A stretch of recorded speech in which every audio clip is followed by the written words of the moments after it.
Hello दोस्तों, तो बढ़ते हैं इस सीरीज के 6th एपिसोड की तरफ। अगर वीडियो पसंद आए तो वीडियो को लाइक और चैनल को सब्सक्राइब जरूर कर देना। एपिसोड की शुरुआत में हीरा को दिखाया गया जो कि डीएनए टेस्टिंग सेंटर कॉल करके पूछ रही थी कि मैंने एक डीएनए टेस्ट कराने के लिए कहा था ना, जिसकी रिपोर्ट मुझे आज मिलनी थी। वो बोले कि माफ करना, आपकी रिपोर्ट तो आज सुबह ही एक लेडी आकर ले गई थी। जो सुनकर हीरा सोचने लगी कि इसका मतलब मेरा शक सही निकला। ये लड़की कोई और नहीं बल्कि सोंग वीवी ही है, जो वापस आकर मेरे साथ गेम खेलने लग गई। तब तक कुछ आदमी उसका दरवाजा बजाना शुरू कर देते हैं कि हमें हमारे पैसे वापस करो। हीरा ने जब उनको टेरेस से देखा तो वो काफी ज्यादा डर गई थी, क्योंकि इतने सारे लोगों का मुकाबला वो खुद नहीं कर सकती। तो वो फौरन से किसी को कॉल कर देती है, लेकिन अब कोई भी उसकी हेल्प करने वाला नहीं था। और आखिरकार वो वक्त आ गया है कि अब उसे अपने कारनामों की सजा भी खुद ही भुगतनी होगी। इवन के जब उसने ली बुहान को भी कॉल किया तो वो भी आगे से यही कहता है कि हमारा कॉन्ट्रैक्ट खत्म हो चुका, अब मैं तुम्हारे लिए कुछ भी नहीं कर सकता।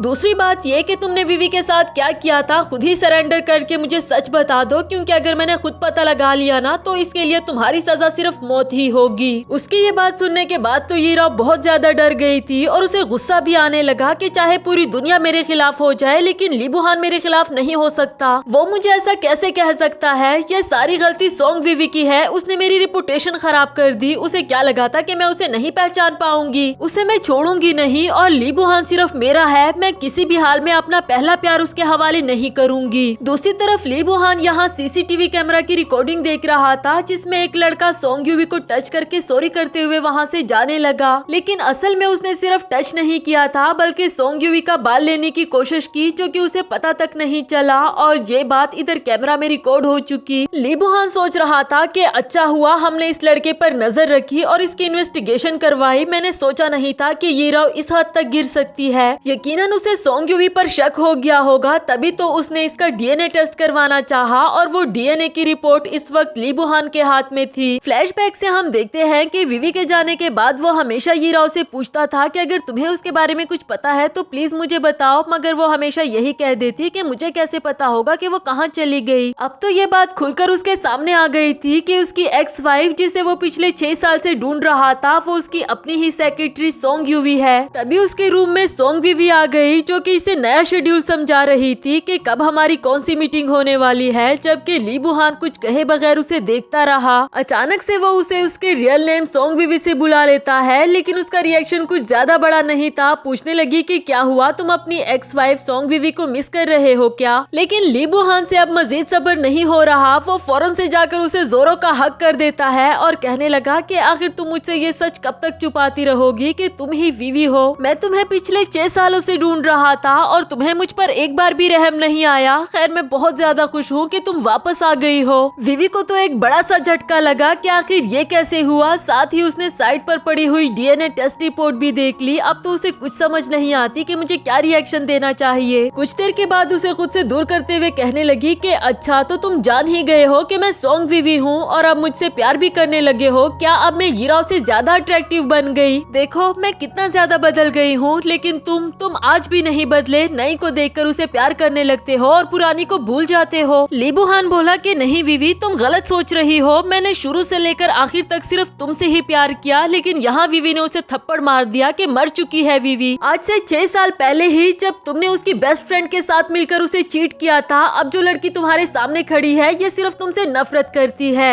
ये कहकर वो जाने लगी थी, जबकि ली बुहान ने उसे रोक लिया था और उसे वजह बता देता है कि असल में मैं बैंकरप्ट हो चुका था, इसलिए ही मैंने वो सब कुछ प्लान किया और तुम्हें डाइवोर्स देनी चाहिए। मगर ये भी विवी को कोई सॉलिड रीजन नहीं लगी। वो कहती है कि तुम मुझे सच भी तो बता सकते थे ना, क्यों धोखा देने की क्या जरूरत थी? जिसका जवाब तो ली बुहान के पास कुछ भी नहीं होता। कहने लगा कि पिछले 6 साल से मैं तुम्हें पागलों की तरह ढूंढता रहा और जब तुम मेरी लाइफ में वापस आई तब भी मुझे सिर्फ तुमसे ही प्यार हुआ। तो क्या तुम्हें लगता है कि मैंने तुम्हें धोखा दिया होगा? और फिर तुमने भी तो वापस आकर मुझे सेड्यूस किया, मेरे साथ रिलेशनशिप में आना चाहा। क्या मैं यही समझूं कि तुम भी मेरे बगैर नहीं रह सकती? विवी बोली कि ये सिर्फ तुम्हारी खुशफहमी है। जाते जाते ली बुहान ने उसे रोककर एक आखिरी सवाल किया कि क्या तुम आज भी मुझसे प्यार करती हो? वैसे तो उसने ये कहा कि नहीं, मैं तुमसे प्यार नहीं करती, मगर उसकी आंखें साफ साफ बता रही थी कि वो झूठ बोल रही है। ली बुहान भी समझ चुका था। उसका हाथ पकड़ते हुए कहने लगा कि विवी, जो कुछ भी हुआ मैं जानता हूँ कि उसमें मेरी गलती है। शायद मैं चीजों को अच्छे से मैनेज नहीं कर पाया, मगर ये बात तो तुम अच्छे से जान चुकी होगी कि मैं तुम्हारे अलावा किसी और से प्यार कर ही नहीं सकता और मैं ये भी जानता हूँ कि तुम मुझसे नफरत नहीं कर सकती हो। हम दोनों ही एक किश्ती में सवार है, तो क्यों न एक दूसरे को एक और मौका दे। उसकी बातें सुनकर विवी भी इमोशनल हो गई थी, साथ ही उसे किस करने लगी। इसे ये बात तो साबित हो गई कि विवी ने उसे माफ कर दिया, क्योंकि शायद वो जान चुकी थी कि जो कुछ भी हुआ वो ली बुहान ने जानबूझकर नहीं किया। नेक्स्ट सीन में ली बाओ को यिराओ के साथ दिखाया गया, जो कि उसे पूछ रहा था कि आंटी मेरी मामा मुझे लेने के लिए कब आएंगी, मैं घर जाना चाहता हूँ। जवाब में वो बोली कि तुम फिक्र नहीं करो, तुम्हारी मामा आती ही होगी। वो मेरी बेस्ट फ्रेंड है और उसे मेरा घर भी पता है, तब तक तुम ये टॉफी खाओ। लेकिन जिस तरह से वो ली बाओ को देख रही थी, उसके इरादे कुछ ठीक नहीं लग रहे।